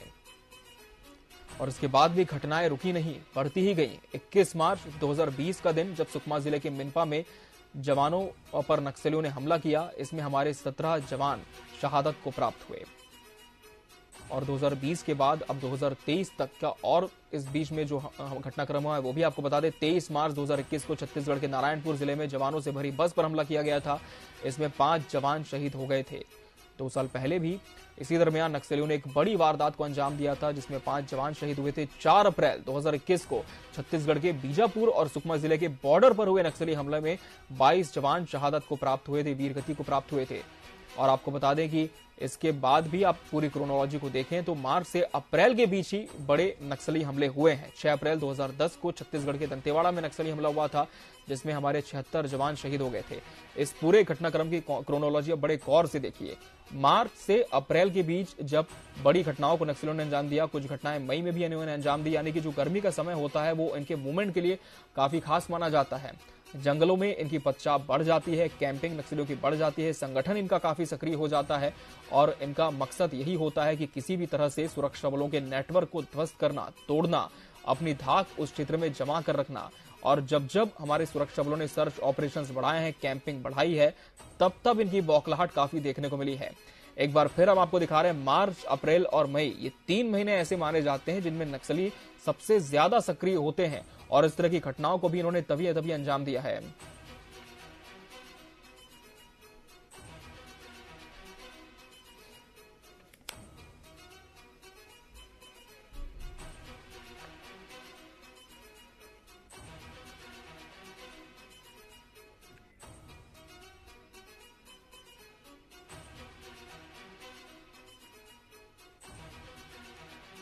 तो आपको बता दें कि छत्तीसगढ़ के इतिहास में इसके पहले भी जब जब नक्सली हमले हुए हैं, इसकी पूरी क्रोनोलॉजी टीवी 24 आपके लिए लेकर आया कि मार्च अप्रैल में सबसे ज्यादा हमले नोटिस किए गए। एक हमला ऐसा था जो कि झीरम घाटी में हुआ था, मई में नक्सलियों ने इसे अंजाम दिया था।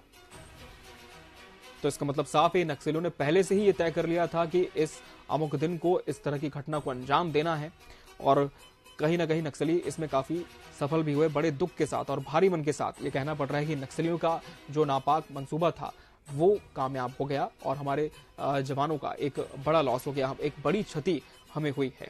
11 जवानों की शहादत हो गई है और ग्राउंड जीरो पर आपको बता दें सुरक्षा बलों की टीम पहुंची है, एक्स्ट्रा फोर्स को वहां पर रेफर कर दिया गया था जो कि पहुंच चुकी है और अब शवों को निकालने की कोशिश यहां पर होगी।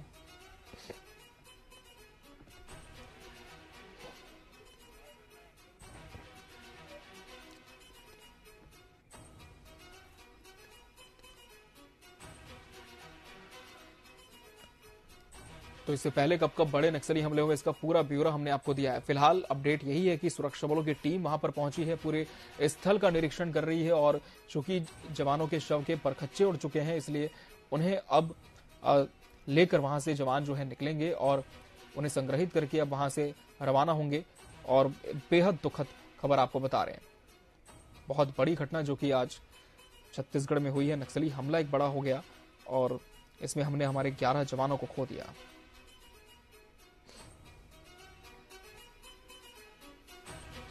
और प्रतिक्रियाओं का दौर भी अब शुरू हो चुका है इस पूरे हमले को लेकर। इस तरह से तमाम तरह की प्रतिक्रियाएं आ रही हैं, तमाम तरह के सजेशंस भी आ रहे हैं। कहा यही जा रहा है कि अगर इस तरह के हमले की तैयारी पहले से ही नक्सली कर चुके थे तो फिर इंटेलिजेंस फेलियर ही है जिसकी वजह से इस तरह की वारदात हुई। लेकिन कहीं ना कहीं ये भी एक बड़ा सवाल है कि जब ये पूरी क्रोनोलॉजी को समझा गया होगा तो सुरक्षा बलों के जवानों ने पहले, उनके जो शीर्ष अधिकारी हैं, पहले इसे स्टडी कर लिया होगा, इसके बावजूद क्यों इस तरह की घटना हो गई। तो 50 किलो आईडी का इस्तेमाल नक्सलियों ने जवानों पर हमला करने के लिए किया था। दंतेवाड़ा में एक बड़ा नक्सली हमला हुआ है। अरनपुर थाना क्षेत्र का ये पूरा मामला है। अरनपुर थाना क्षेत्र के अंतर्गत ये पूरा जो एरिया है वो कवर होता है और 7 मीटर की लगभग सड़क है जो कि इसके चपेट में आई, जहां पर जवानों का वाहन गुजर रहा था, जहां से जवानों का वाहन मूव कर रहा था। उसी जगह पर नक्सलियों ने पहले से ही आईडी प्लांट किया था और जवानों का वाहन इसकी चपेट में आ गया। और बताया जा रहा है कि ये सभी डीआरजी के जवान थे जो कि नक्सल विरोधी ऑपरेशंस में शामिल थे और अपनी ट्रेनिंग के बाद वापस लौट रहे थे। तभी उनका जवानों का वाहन जो है वो इस आईडी की चपेट में आ गया और 50 किलो का चूंकि आईडी था, एक बड़ी मात्रा में विस्फोटक का इस्तेमाल नक्सलियों ने यहां पर किया। साफ तौर पर मंशा जाहिर थी कि जवानों को जिंदा नहीं छोड़ना है, शहादत ही उनकी होनी है और नक्सली इसे अंजाम देने में कहीं ना कहीं काफी सक्रिय भी थे। और नक्सल हमले के बाद एक बड़ा अपडेट आपको बता दें, पुलिस हेडक्वार्टर में आपात बैठक भी आहूत कर ली गई है। नया रायपुर के पुलिस हेडक्वार्टर में उच्च स्तरीय बैठक इस पूरे हमले को लेकर जारी है। डीजीपी अशोक जुनेजा भी इसमें मौजूद हैं। डीजीपी अशोक जुनेजा भी इसमें मौजूद है, पुलिस के आला अधिकारी भी बैठक में मौजूद है और इस पूरे हमले को लेकर आपको बता दें अब रिपोर्ट तलब की जा रही है। बड़ा अपडेट आपको बता दें, पुलिस हेडक्वार्टर में नक्सली हमले के बाद आपात बैठक शुरू हो चुकी है। डीजीपी अशोक जुनेजा इस बैठक में मौजूद हैं। नया रायपुर की पुलिस हेडक्वार्टर में उच्च स्तरीय बैठक चल रही है नक्सली हमले के बाद। पुलिस के उच्च अधिकारी इस बैठक में मौजूद हैं और नक्सल हमले के बाद पीएचक्यू में आपात बैठक हो रही है। डीजीपी अशोक जुनेजा के नेतृत्व में यह बैठक बुलाई गई है। पुलिस के उच्च अधिकारी इस बैठक में शामिल होने के लिए पहुंच चुके हैं। बैठक की शुरुआत भी हो चुकी है। एडीजी नक्सल ऑपरेशन विवेकानंद सिन्हा भी इस बैठक में मौजूद है। एडीजी नक्सल ऑपरेशंस विवेकानंद सिन्हा भी इस बैठक में मौजूद हैं। पुलिस के आला अधिकारी इस बैठक में मौजूद हैं। तो अब कहीं ना कहीं जो सुरक्षा बल है और पुलिस विभाग है वो भी इस हमले को लेकर बैठकों का दौर शुरू कर चुका है कि आखिर इस तरह की घटना क्यों हुई, कितना बड़ा नुकसान इसे देखा जा रहा है। और नया रायपुर की पुलिस हेडक्वार्टर में बताया जा रहा है उच्च स्तरीय बैठक शुरू हो चुकी है। डीजीपी अशोक जुनेजा के नेतृत्व में यह बैठक हो रही है और एडीजी नक्सल ऑपरेशन विवेकानंद सिन्हा भी इस बैठक में मौजूद है। तो बड़ा अपडेट आपको बता दें, इस नक्सली हमले के बाद अब राजधानी में भी एक्शन देखने को मिल रहा है। पुलिस हेडक्वार्टर जो कि नया रायपुर में मौजूद है, वहां पर बैठक शुरू हो चुकी है। डीजीपी अशोक जुनेजा के नेतृत्व में बैठक हो रही है और एडीजी नक्सल ऑपरेशंस विवेकानंद सिन्हा भी इस बैठक में मौजूद है। आपात बैठक इस नक्सली हमले के बाद रायपुर के पुलिस हेडक्वार्टर में बुलाई गई है। नया रायपुर स्थित पुलिस मुख्यालय में बैठक शुरू हो चुकी है। आपात बैठक नक्सली हमले को लेकर एक तरफ ग्राउंड जीरो में जो सुरक्षा बलों की टोली है वो पहुंच चुकी है और जवानों के शवों का रेस्क्यू किया जा रहा है। वहीं दूसरी तरफ राजधानी रायपुर में भी इस हमले के बाद जो पुलिस महकमा है उसमें हलचल बढ़ चुकी है। पुलिस हेडक्वार्टर में आपात बैठक बुलाई गई है, आपात बैठक तलब की गई है। डीजीपी अशोक जुनेजा इस बैठक को ले रहे हैं। इसमें एडीजी नक्सल ऑपरेशंस विवेकानंद सिन्हा भी मौजूद हैं और अब इस पूरे हमले को लेकर तमाम जो शीर्ष अधिकारी हैं उनकी भी बातचीत शुरू हो चुकी है कि आखिर किस तरह से इस पूरे हमले को अंजाम दिया गया होगा, कहां पर फेलियर रहा होगा और आगे इस तरह की घटनाएं ना हो, इसे लेकर किस तरह की स्ट्रैटेजी बनाने की जरूरत है। ये तमाम विषयों को लेकर यह बैठक अब शुरू हो चुकी है और फिलहाल जब बैठक खत्म होगी इसके बाद और फिल्टर्ड इंफॉर्मेशन आएगी कि आखिर इस बैठक में क्या कुछ जानकारियां निकलकर सामने आ पाई इस पूरे हमले को लेकर और किस तरह से अब आगे हमारी जो पुलिस महकमा है, हमारी जो सुरक्षा बलों के जवान हैं, उनकी स्ट्रैटेजी होगी। ये फिलहाल देखने वाली बात होगी। लेकिन फौरी तौर पर जो जानकारी मिल पाई है वो ये है कि ग्राउंड जीरो पर दंतेवाड़ा के अरनपुर थाना क्षेत्र में जहां पर नक्सलियों ने इस पूरे बड़े घटनाक्रम को अंजाम दिया, बड़े हमले को अंजाम दिया, वहां पर हमारे जवान पहुंच चुके हैं और अब रेस्क्यू जारी है, उस क्षेत्र को दुरुस्त करने की कोशिश की जा रही है और जवानों के शवों को वहां से अब लाया जाएगा। और दूसरी तरफ राजधानी रायपुर के नवा रायपुर स्थित पुलिस हेडक्वार्टर में यह बैठक शुरू हो चुकी है। पुलिस मुख्यालय में आपात बैठक शुरू हो चुकी है। डीजीपी अशोक जुनेजा इस बैठक को संबोधित कर रहे हैं, इस बैठक को ले रहे हैं और इनके साथ ही एडीजी नक्सल ऑपरेशन विवेकानंद सिन्हा भी इस बैठक में मौजूद हैं। पुलिस के उच्च अधिकारी इस बैठक में शामिल होने पहुंच चुके हैं। बैठक की शुरुआत हो चुकी है, पुलिस हेडक्वार्टर में बैठक की शुरुआत हो चुकी है। आपात बैठक नक्सली हमले के बाद बुलाई गई है और लगभग 2.5 घंटे इस नक्सली हमले को हो चुके हैं। तब से लेकर अब तक किसी भी तरह की जो विश्वसनीय जानकारी है वो पुलिस महकमे की तरफ से, सुरक्षा बलों की तरफ से नहीं दी गई है। लेकिन अनुमान यह है कि जब ये आपात बैठक खत्म होगी, इसके बाद कोई औपचारिक तौर पर जानकारी दी जा सकती है। तो दंतेवाड़ा में आज एक बहुत बड़ा घटनाक्रम हो गया। हमारे जवानों की शहादत हुई है। कुल 11 जवान हमारे नक्सली हमले में शहीद हो गए। दंतेवाड़ा का अरनपुर थाना क्षेत्र, जहां से डीआरजी जवानों का काफिला निकल रहा था और डीआरजी जवानों का काफिला जब इस क्षेत्र से गुजरा तभी वहां पर आईडी ब्लास्ट हुआ। नक्सलियों ने जिसे पहले से प्लान करके रखा था, 50 किलो का आईडी विस्फोट नक्सलियों ने किया और इसकी चपेट में आने से कुल 11 जवानों की शहादत हो गई। 10 जवान जो मुख्य धारा डीआरजी के जवान थे और एक जो उनका ड्राइवर था वो भी इसकी चपेट में आ गया, चूंकि वो काफिले को लेकर गुजर रहा था। और इस नक्सली हमले को लेकर पल पल की अपडेट आपको लगातार मिलती रहेगी टीवी 24 पर। फिलहाल मुझे दीजिए इजाजत, नमस्कार।